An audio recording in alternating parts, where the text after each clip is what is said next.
Welcome everyone to another episode of Canopus Chats with JD Price. I'm so happy to be here to bring you another segment where our guests are sharing different thoughts and ideas. And the guest that I have today is going to talk to us about the choices he has made in the past that has influenced his decisions today. And so I want to say thank you for liking, subscribing, and leaving comments below. I do enjoy reading them, and I'm looking forward to hearing what you have to say about my guest today.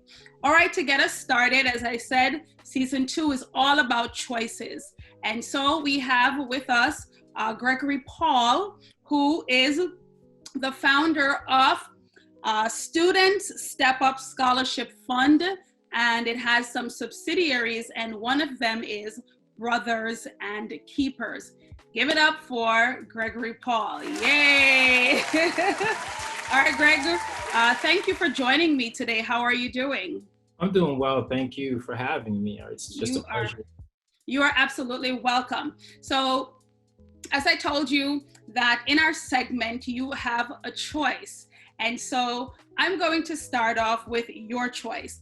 And your choice means that you will get to select from these three envelopes in my hand. There I am statements, and you will get to determine which of them you answer. So will it be 1, 2, or 3? Okay, I usually start with 1 because I like the number 1, just being at front in the first, but I'll be unpredictable today, and then I'll pick number 3. All right, so I'm going to put 1 down. I'm putting 2 down. And is this 3? Yes. All right, so number 3 says, I am a mentor. Please talk to us a little bit about your mentoring process, you being a mentor. Okay, great. Yeah, well, I've always been a mentor. I always found myself in interesting places. Where again, since the theme is choices, where I had to make tough choices. And really early, like I grew up in East Flatbush, Brooklyn. And, I had friends who, especially in the 80s, where, there was a lot of drug activities and decisions being made, especially with my friends around, picking up a trade that, in the drug field, right. or, really, which was questionable, of course, on my part, but also what I saw too was the danger involved and maybe decisions that they would make that would be of concern maybe later on in their lives. So what I had to do was really become a mentor to many of them and just say, hey, this probably isn't the right path for you, and then also help them to find jobs or summer jobs. And at the time, I didn't think it meant much, but then I realized that, my friends kept coming to me. And then so I realized for me, it became more of a passion, to become a mentor or to give guidance. And it really started to shape who I was as an individual, as a person, and skills came with that too. And then so later on, I found that, I had a passion really to teach. And as a teacher, I was a mentor. I became a guidance counselor later on. And as a guidance counselor, I was a mentor as well. And even till today, through my organization that I founded it on really principles where, I develop mentors because I created systems around being a great mentor, being a good mentor.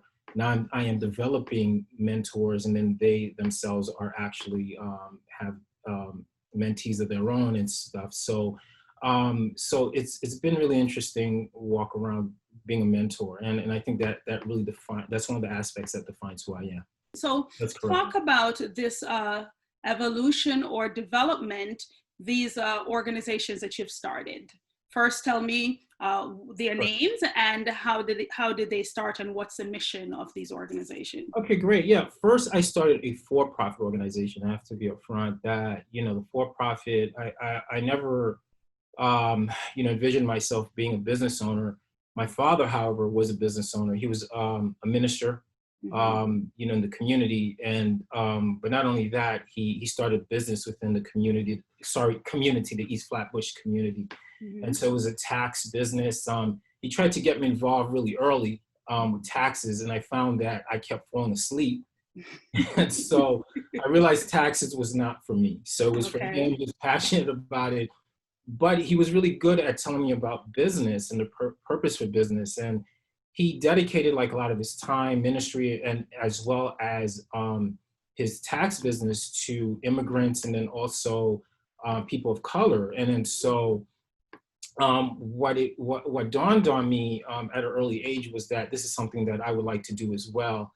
My father was also a teacher as well, and that's something that I found that I do well also. But the business side was the sense of independence. And the crazy thing is that, I was talking to my cousin a couple of days ago, who my father actually raised as well. We lived in the same house.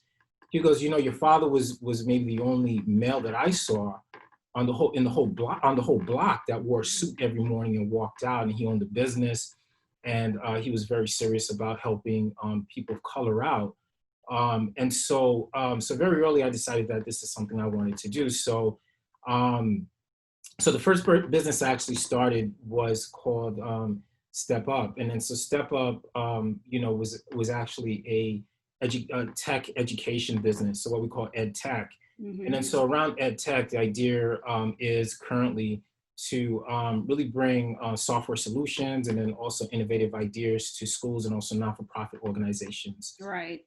And then so, yes. And then so, and then from there, I branched off in a couple of years, and then I started Student Step Up Scholarship Fund. And the Student Step Up Scholarship Fund, the idea behind that was really to give out scholarships to young people, but not just any scholarships around college and things of that nature, but to give out scholarships to really give young people an opportunity to take part in after school programs that may be of cost, and then also to take part in, just high tech programs that might, that may be a little too expensive. What I found is that, with a lot of these programs, after school programs, and then also alternative types of programs on the weekend that may be tech centered, a lot of them are not free, especially the good ones. Right. And so parents do struggle really to pay. I know I struggled to pay for my kids to take part in these activities. Right. So what I started to say to myself was, hey, how can we leverage the cost and start looking at, just cutting back the cost for parents, or pay the full cost, so that a young person can start to make decisions about their career around technology now while they're young and having fun doing it. And Brothers in Keeper is a part where a section, where we really emphasize mentoring to young men. Actually, the whole idea and concept came about when I was a guidance counselor at a private school here in Brooklyn, New York. And so I read a book, and the book was called Brothers and Keeper, and the young men really gravitated around that. And because it was a private school, Catholic private school, we of course the narrative, the whole entire title, my Brother's Keeper, really kind of gravitated around the school embracing the idea, but we called it Brothers and Keeper because when you read the book Brothers and Keeper, it's about a very successful writer, who actually becomes a professor at a college, but his brother, his biological brother, is actually incarcerated. And so I developed the theme and the whole program really around Brothers and Keeper, and I took the name because of the fact that the biggest challenge for these young men, and I challenged them every single day, was to look at it from the biblical perspective, Brothers and Keeper, but also to look at it from the other perspective, that you are your brother, but you're also his keeper. That how can you better help others with your education? How can you better help other people with your talents? And so, so from there, we had several young men who actually went on to college and are doing just great things in their careers and stuff. So that's how my Brothers and Keepers actually got started under, well before the actual, company got started. And I just moved Brothers and Keepers under the scholarship fund. The other thing I started too was Advantage Higher Education. So Advantage Higher Education is also another part that deals with mentoring. And then so with mentoring, or what we try to do, of course, is try to get as many young people into college.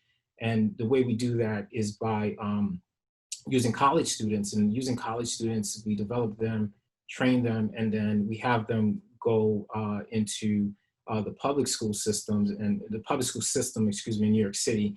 And then so what they do is that they actually mentor, and then they help young people. They create a pathway really for young people to go into college. Okay, so wow, you definitely have expanded the program in such a way that it encompasses many forms, and at the root of it all is still to help and to improve the quality of life for young men. So you talk about Step Up, and it was for profit, and then you went into the scholarship fund component, right? Which helped families to pay for these after-school programs that were sometimes costly. Do you mind talking about how did you, I guess, find the funds to maintain the business, and about how many families or children were you able to help, and is this still going on? Okay, yeah, and that's a great question. I think, like always with business, you have to make a decision when you go in. Just how am I going to get funding to launch, number one, and then also to scale it outwards and what have you. And I think, the biggest challenge for any business, especially like a minority business, is to say, hey, how do I start? Where do I go? Where is the money and stuff like that? And unfortunately, one of the biggest issues that we're seeing right now in society is that you don't have enough Black-owned businesses because of the fact that you have to go to a bank, and then there's this uncomfortability factor that comes in because you're asking for a loan. And then so what I found I had to do when I started was I kept a job. What I realized really early is that my parents, again, my father being an educator, my mother being a nurse, the idea was that, hey, profession. I have an alternate passion, which is fine arts, but my parents being Caribbean and from other places, and also from being here in the U.S., and they're busting their tail. They're like, no, you're not going to go out and become an artist. And, when the reality is that later on you're gonna have to consider how to put food on the table. So they were just like that, and then so. I still love arts, and it still factors into everything that I do, but it was very strong advice. It kind of helped me to really set up the thinking around, hey, look, get a job, get a profession. My mother always stressed profession first, and then once you get the profession first, set it up in a way where you get cash flow coming in. So once you have the cash flow coming in, you can actually start to now, develop your business. You can develop anything that you want to and stuff. So earlier in my career, I understood that I wanted to be an educator. So the idea was first to establish myself, get my degrees and paper and everything like that. And then so once I did that, it was really to establish the career. And then so once I established the career, then the next step was holding tight really to the business. And the reason why I say hold tight to it is if we do have like any people that are considering starting a business, or if you have any young people watching, one of the things you're going to find is that you'll feel a sense of sellout in a sense, right? When you go into the market and you have a passion, right? That you're feeling like there's a tug of war between this passion and also this is what I have to do to put food on the table. And so what I quickly realized is that, anything that happened at work, stressed out, frustration, I could always turn to the fact that, hey, I still own a business, no matter what happens, I still own a business. So I would encourage people that, if you don't go the route of banks and stuff like that, I think there's some flexibility that has actually developed in the last couple of months that are looking promising. I would always encourage people really just to really think hard about the fact that, you do have a passion. If you're going to go the route where, you are working, I would say, hold on tight to the business, raise as much capital as possible, or put a portion of your budget that you're bringing in every single month, a week, and stuff like that. And put it into your business. Mm-hmm. Once the business develops and goes where you need it to go, you step away from the job. Now, the Brothers and Keeper Correct. is more for men, but for the after school program, was it also just for men, or was it young men, or was it for everyone? Well, Advantage is really for more middle school young people, and it was for everyone. Yeah, it was. It's everyone currently. Um, so the whole idea behind that is, again, really to take young people that are in college, and to really develop them into mentors. And then so the idea is that, as you can imagine, there's an opportunity here really to develop young people into the teaching profession or any educational profession. And then so the goal would be, of course, that, as they're still young, they're making that decision as to, if this profession is for me, if I like education, and then also they can learn some of the terminologies, walk into a school building and work in a school building. But then the whole goal is that, we try to pick mentors because we work with schools in predominantly, very tough neighborhoods in New York City, or very challenging neighborhoods in New York City. And then so the idea is that our mentors reflect the young people. So the idea is that, they're creating a pathway, but the whole relationship, but the whole goal is to develop a relationship with a young person. Right. Because I So, think a lot of young people don't even ask about, well, how did you get here, even into college? And then so my goal is really to establish that relationship initially. okay, so you're creating relationships and bonds with college students who can Correct. work as mentors, and That's you're right. developing the next group of students who are middle school and going up. Now, That's right. COVID happened. Is this Yep. business still operational in terms of the non-for-profit end?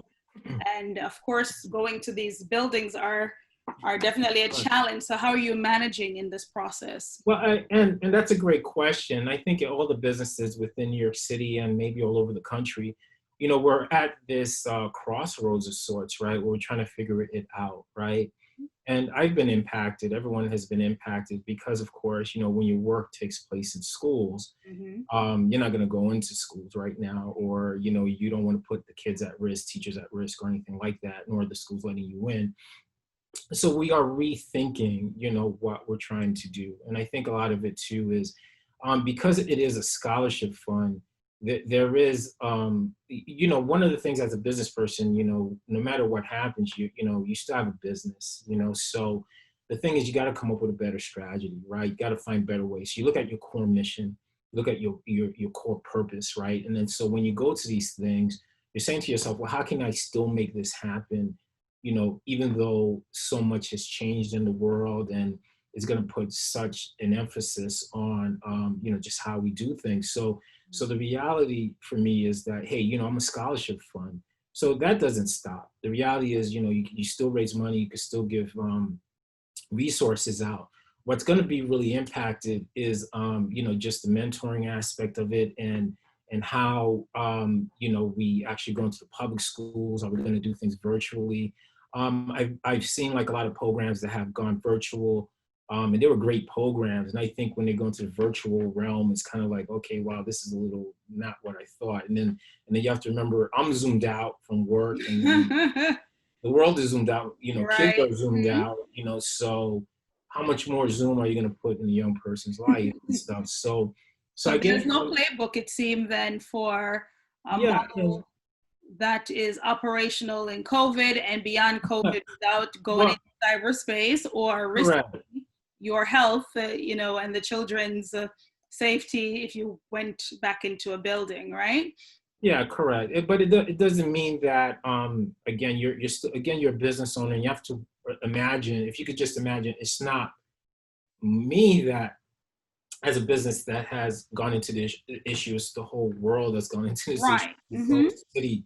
that's gone into this whole issue, right? So the question here is, the questioning really the government, right? And questioning, for example, because I'm a non-for-profit, and then so the reality is that, and then also business as well. So the reality is, there's a lot of things that are set up on the government's end to really protect businesses at this time, and then also to be lenient and to be as supportive as possible. So so I find comfort in that as well.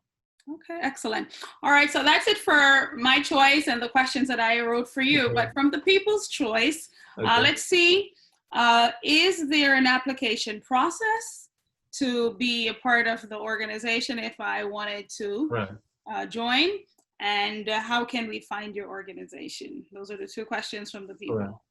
Okay, well, currently we're at advantagehighered.org. So that is the Doing Business As name. And so right now, again, because of COVID-19, there are no applications. So give us about 6 months to figure things out, to figure out how things are coming back.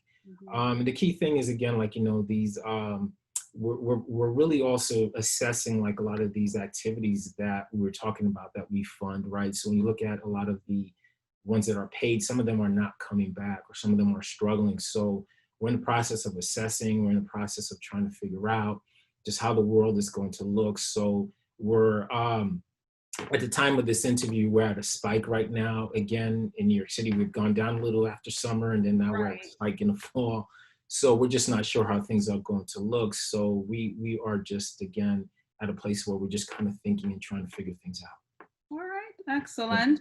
Well, Greg, I think your intent and the contribution made to the community at large, having the vision of empowering youths to rise and to elevate beyond where they are, I think that is amazing and ought to be commended. So I'm so glad you came by today to share with us what you have done in the community with the help of those who have joined your organization and your team.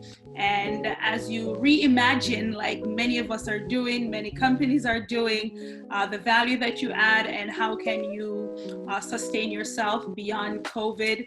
I'm hoping to have you back when you say, all right, Janet, this is what we have done and we figured it out, and 6 months is over and we've decided to do X, Y, or Z, right? So thank you so much for participating in Canopus Chats today, and I'm looking forward to hearing more about what you guys have, Brothers and Keeper, right? That's correct, yes, thank you. Thank you, Greg. Okay.